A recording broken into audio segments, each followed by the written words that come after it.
В четверг глава республики обратился к якутянам, народным депутатам и руководителям всех уровней с ежегодным посланием.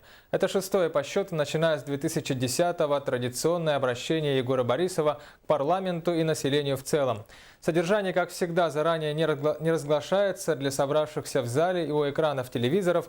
Глава республики озвучил видение на текущую жизнь Якутии и обозначил и подчеркнул план, вектор и курс дальнейшего развития региона по всем основным направлениям, сферам и отраслям. Вначале вкратце Борисов оценил экономическое состояние Якутии. Если опустить цифры, то Илдархан резюмировал, что в общем положение республики складывается лучше, чем в среднем по стране, и оценка параметров соцэкономразвития региона по основным аспектам положительная. Следом глава коснулся темы бюджета Якутии, который будет принят парламентом в ближайшее время. Во-первых, предлагается затянуть пояса, то есть отказаться от расходов, которые можно отложить до лучших времен и сократить доли текущих расходов. При этом акцент делается на некоснительном исполнении социальных обязательств. В целом Егор Борисов охватил десятки тем, рассуждал о той работе, которая сделана, и еще больше о том, что нужно и необходимо предпринять в ближайшей и долгосрочной перспективе. Мы приведем, на наш взгляд, наиболее ключевые моменты и цитаты из обращения главы. Так, особое внимание Егор Борисов обратил на жилищный вопрос. Он указал на недостаточность объемов жилищного строительства и на его несоответствие платежеспособному спросу населения. Глава призвал сосредоточить усилия на следующих ключевых мерах в области жилищной политики. Первое. Формирование механизмов обеспечения доступности населения к ипотечным кредитованиям. Второе. Увеличение объемов нового жилищного строительства в соответствии с ростом платежеспособного спроса. Не только увеличение объемов, но и повышение качества строительства жилья. О завершающемся годе предпринимательства глава республики сказал о поддержке малого и среднего бизнеса и мерах по устранению административных барьеров. Борисов также обратился с призывом к властям на местах. Обращаясь к органам местного самоуправления, активно взаимодействуйте с бизнесом, не ограничивайтесь стандартными подходами. Совместно решайте вопросы по предоставлению земельных участков, подключению к инженерным сетям. Не создавайте дополнительных административных барьеров.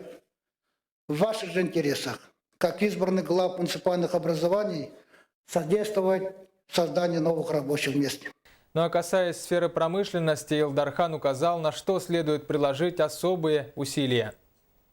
Считаю, что в дальнейшем особые усилия нам стоит сконцентрировать на поддержке развития обрабатывающих производств, прежде всего ювелирно-гранильного производства, лесопромышленного комплекса и легкой промышленности. Эти отрасли находятся пока в тени, хотя при соответствующем подходе их вполне можно вывести в число драйверов региональной экономики. Они призваны дать новые рабочие места, уменьшить прямой отток денежных средств из Якутии. Далее Егор Борисов подчеркнул, что также на первый план выходит работа по интеграции инфраструктурных объектов электроэнергетики и магистральных линий связи. Почти 3 года назад мы с воодушевлением встретили приход оптоволоконной связи в столице республики. Теперь стоит задача проложить оптоволокно в западные районы республики, начиная с Алекумского Луса, а также в сторону Магадана вдоль автодороги Колыма. Это позволит кратно улучшить доступ к сети интернет в 2016 году. Остановился глава республики на теме ремонта и строительства дорог. Он заявил, что финансирование дорожного хозяйства республики сейчас совершенно недостаточно для доведения 85% федеральных дорог до нормативного состояния к 2019 году, а также региональных дорог до 35%, и предложил следующее. Со следующего года прошу начать поэтапное увеличение финансирования на капитальный ремонт и содержание автомобильных дорог общего пользования республики. При этом необходимо обеспечить завершение строительства автодорог до Усмаи и Кобяя, что станет основой для поступательного экономического развития соответствующих районов. Также историческим событием обещает стать завершение асфальтирования участка Томот-Якутск автодороги Лена в 2018 году. И, безусловно, ключевой отрезок послания Егора Борисова – это официальное объявление 2016 годом благоустройства населенных пунктов в Якутии. Глава объяснил это решение итогами соцопроса, где 40% респондентов при ответе на вопрос, какие проблемы района или поселения требуют немедленного решения, называют необходимость благоустройства своих городов и сел. Что должны сделать в этом направлении по всей республике? Первое. Необходимо обеспечить софинансирование реализованных работ, предусмотренных трехлетним планом благоустройства территории населенных пунктов на конкурс на основе в размере не менее 4,5 миллиона рублей на одно поселение с отбором не менее 100 муниципальных образований ежегодно. Поселения в обязательном порядке должны предусмотреть облагораживающие центральных площадей населенных пунктов и автомобильных въездов к ним. Это должно стать визитной карточкой лично каждого главы поселения. Второе. Призываю все организации и учреждения, действующие на территории республики, организовать благоустройство подведомственных территорий, начиная от возведения заборов и тротуаров до утилизации твердых промышленных и бытовых отходов. Также призываю кооперироваться между собой по облагораживанию улиц и кварталов в целом, ведь это вопросы сохранения и архитектурного облика поселений и населенных пунктов. Главы поселений должны быть в центре этой работы. Обращение Егора Борисова в зале традиционно слушали те, кто, собственно, будут исполнять эти поручения на местах. Речь о главах районов и те, кто будут принимать во внимание. Это депутаты Илтумен.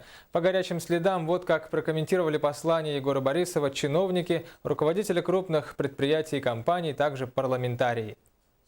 Сам тренд главы республики – это развитие в дальнейшем. То есть та программа, которая ранее была при Вячеславе Анатольевиче утверждена, так называемая 2020 стратегия развития Республики Саха-Якутия, ставит глава республики задачу развития республики о дальнейшей перспективе, о разработке новой программы, которая позволит обеспечить и увидеть границы 30-го года, а может быть и дальше.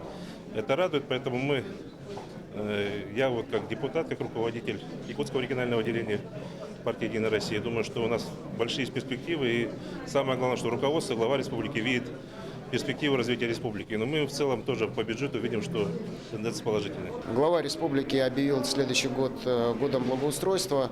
Это действительно тот вопрос, который в значительной мере волнует абсолютно всех или подавляющее большинство населения нашей республики, в том числе и сельское, и городское.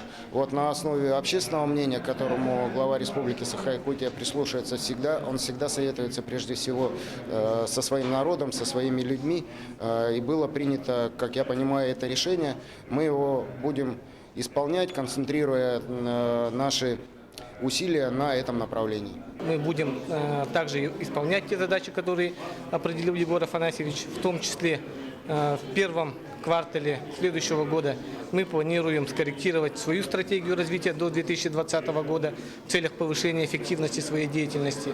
Также будем заниматься в первую очередь, конечно, дальнейшим финансированием строительства объектов образования, здравоохранения, газификации населенных пунктов, а также строительства жилья для переселения граждан из ветхого и аварийного жилья. Было очень отрадно услышать при послании Егора Афанасьевича, нашего Илдархана, о развитии обрабатывающей промышленности и именно по развитию обрабатывающей именно лесной промышленности. Мы являемся одним из крупных районов республики, который занимается лесной промышленностью. Мы раньше заготавливали, перерабатывали до 200 тысяч тонн, то есть кубов леса. На данный момент мы перерабатываем 60-70 тысяч всего. Да, и есть у нас и базы, да, есть люди, есть у нас целые поселки, которые занимаются чисто лесом. И если этот вопрос сегодня вот поднялся на государственном уровне, для нас это, я считаю, это очень хорошее решение будет. И мы только двумя руками за, чтобы вот эта отрасль развивалась, для того, чтобы, конечно, первое, это освоение наших лесных богатств, и второе, это уменьшить доходность всего населения. Я отметил то, что Егор Афанасьевич в первую очередь отметил, что следующий год сделать годом благоустройства. Это одна из самых главных проблематик, которые озвучивают жители республики. А вторая – это все-таки качество медицинских услуг. И сейчас при формировании фонда обязательного медицинского страхования будем ставить вопрос о доступе частного, малого и среднего бизнеса к этой сфере и улучшении медицинского обслуживания в республике. Особое место, наверное, раньше в посланиях никогда не звучало – детское движение. Мы все родители, мы все семьи, мы все очень любим детей, но никогда в политических документах, посланиях это поддержка общественной организации детства. Там прозвучало «Уджор», и чтобы вокруг него все сплотились, это для меня как посыл к действию. Организация сегодня сформировать фундамент тех больших направлений, это прежде всего детство, те светлые, добрые, которые сегодня у нас есть, чтобы оно, ну, я условно назовем, там, через несколько лет, там, десятков лет, уже 2022 может быть, году, мы как бы целевой показатель для себя определили, как столетие государственности республики, они будут той переходящее поколение, которое перенесет через поколение ценности, в которых живет наше общество, жило прошлое общество, и сохранить эту историю. Я думаю, в этом, наверное, глубокий смысл прозрения задач, которые глава республики сегодня озвучил. В ходе часа выступления глава республики также говорил о важности развития сельского хозяйства, энергетики, усилении работы в области экологии, образования, здравоохранения и многом другом. В ближайший вторник, 1 декабря, Егор Борисов даст пресс-конференцию, где в разговоре с журналистами, безусловно, подробнее раскроет содержание своего послания и ответит на актуальные вопросы масс-медиа.